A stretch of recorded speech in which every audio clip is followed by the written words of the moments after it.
Hi there, everybody. Hello, hello, hello. And I'm hoping everybody's having a good day wherever you are and whatever your weather is like. At least, and I guess I hope you're not in California, because if you're hoping in California with the floods, then you're probably not listening to me anyway. Maybe you're listening to me in the way distant future. Today's going to be interesting because I'm not totally sure what I'm going to be talking about, other than the fact that I want to make reference to a book that I've just been listening to. When I go on walks with my dog, I have the earbuds and I listen to books or different podcasts and things like this. And I recently was re- reading, reading, if you'll say that, or listening to the book of Peaks and Valleys by Spencer Johnson, MD. It's apparently been around for over 10 years, but I just heard of it recently and plugged it in. And it's a short book. I do recommend it. It's easy listening. It would be easy reading. And I think it's really thought provoking and got a lot to say. The one line from the book that I want to talk about today is the phrase, make friends with your reality, which sort of struck me the first time I heard it. And I've been thinking about it pretty much since then. But the idea of the book is to think in terms of the peaks and the valleys. The valleys are the not good times.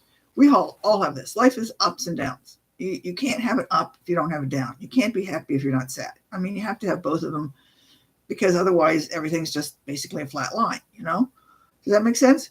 So the idea of the book is that when you're in the valleys, what do you do in the valleys to find the good, to enhance and hurry up to get to the peaks? And when you're in the peaks, how do you maximize that so you keep your most time there to minimize when you're in the valleys? That's sort of a really short synopsis of the book, but the line that came at the end was to make friends with your reality. And here we're thinking in terms of how we tend to, as people, how we tend to dwell on things that aren't going to do us any good. So, for example, let's say you've got a boss who's a jerk, or you're in school and you've got a teacher who's a jerk. That may be true. But what's the point of dwelling on that and just thinking that everything's so lousy because your boss is a jerk or your teacher's a jerk and nothing's ever going to go good? That basically puts you into a negative state of mind and keeps you in the valley, keeps you down. From the standpoint of where Dr. Johnson was coming from, he was thinking in terms of saying something to the effect of, when we start to take a look at what the reality is, what can we do with the reality to make it better, that's going to get us out of that valley and closer to a peak? So, from the standpoint of school, it would be, if you've got a lousy teacher, yes, you might have a lousy teacher. You're not going to have that lousy teacher forever. Sooner or later, the course is going to end. Sooner or later, you're going to get the degree. You're going to be away from the lousy teacher. How do you maximize where you are now to do something to get out of that? So you could say, like, just do more schoolwork so you can get the degree faster, or you can, make the most of the class, learn what you can. Do whatever it is that you can do that you're looking forward to getting the degree, so that it's going to give you the skills so you can get out of wherever you are. And that's why you went to school in the first place, is it not? So instead of focusing on the idea of that your boss or your teacher's a jerk, you notice and make friends with the reality and do something about it to use it and make it useful for you. If you're in a lousy job and you want to leave, okay, so acknowledge that fact. Don't dwell on it. But figure out, okay, let's just say maybe somebody got a promotion that you were looking forward to. Why? Now, granted, it could be the boss's daughter or something like that, but the odds are is there might be something that person had, or a skill that person has that you don't have. Could you figure that out? Ask other people and say, why do you think so-and-so got the job and I didn't? Maybe they have an idea. I don't know. You might have an idea. Maybe somebody's better at a specific skill and maybe the company needs something at that moment that you don't have. Then you start thinking in terms of, okay, what do I need to do to fix this so the next time it comes around, I can possibly get the job? Or if there's no chance in getting the job here, maybe this is a good time to start updating my resume and start going through the process of building the network so I can go find another job someplace else that's going to be better. So in other words, you would acknowledge the fact of where things are. You take a look at the reality you're in. You make friends with it, accept it, and go on from there. Because your friends.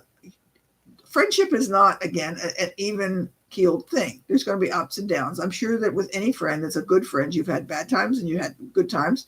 You've had arguments, you've had fun and things like that. So how do you maximize the relationship to do things that are going to get you to those peaks of your life sooner and make, in a sense, make lemonade out of the lemons that you've got right now. You can use that particular phrase too. So if you've got a lot of lemons right now, make friends with that and start putting your brain to thinking about what you're going to do to make lemonade. Now, with that in mind, having said put your brain to use, you can start your brain thinking something along the lines of, okay, brain, let's think about this. What can I do to get out of this situation?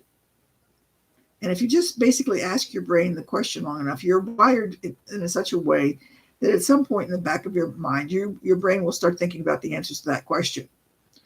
What you don't want to do, however, is when the brain starts giving you possibilities, don't just say, oh, that's stupid, it's not going to work, blah, blah. Don't go into that.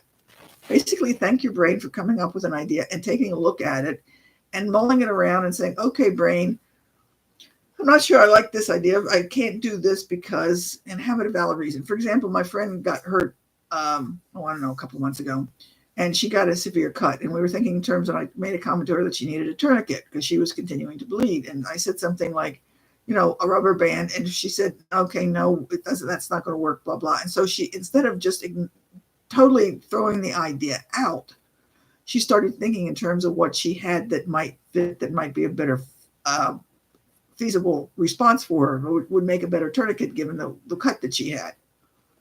So, and when I'm saying, don't just be negative with whatever your brain throws at you. Start thinking in terms of, okay, brain, thank you for giving me that idea. Now, what do I have that's similar to this? Can I do something with it? How do I modify it? And let's work together, brain. That means let's you and me, brain, hi, whatever, work together to figure out how to make a better option that's going to be something much more feasible. And so you get to be in a partnership and working with your brain, and your brain will come up with some kind of a solution if you allow it to do that. If you basically say, oh, that's stupid, it's never going to work, I can't do that, I'm no good, blah, blah, it's not going to happen. And maybe your brain doesn't come up with ideas because you've blown it off before. So you can say you want to make friends with your brain, and your friends make friends with your brain's ideas, because sooner or later, if you think about it long enough, you will come up with a solution that could work. Then maybe the issue is that you have enough nerve to be able to follow through with it, but that's a totally different discussion. But you can figure out how to find something good, and wherever you are, the depths of wherever you are, there's got to be something about that that's going to work out well, that you can get closer to your peak. And before you say, no, there's not. Right now, economy is bad, for example. Maybe you're not if you've got kids, maybe you're doing things with your kids that you wouldn't do earlier when you were all going to the movies or going out in different places. Maybe now you're at home playing board games or something like that. Maybe this means you're getting a better relationship with your children. This is what I mean when I say make the good out of what's going on with the bad. So it gives you a chance to, in a sense, rebond, if you will, with children, using this particular example, or rebond with friends or your spouse or some such thing like that. So look for something that's going to be good at whatever the bad is, because there is going to be something good. You just have to go and look for it. I just noticed the time. This is a little long, but I hope it was useful. It got me thinking, obviously. I'll probably come back with this particular book because I thought it was that thought-provoking that would, I would keep going. I'd actually might even go back and listen to it again. So I do suggest you, if you want something relatively light, might be a couple of hours read, a couple of hours, on an audio tape if you've got it. So I hope this was helpful. If so, let me know. If you've read the book or know anything about it, make a comment what you think and what did you find useful for it, because I think other people might like to know what you found useful, because they might find it useful as well. So with that in mind, I'll let you contemplate on some of the things I've said today. I hope it was useful. If it was, share it with somebody or several somebodies, and we'll chat again next week. Bye.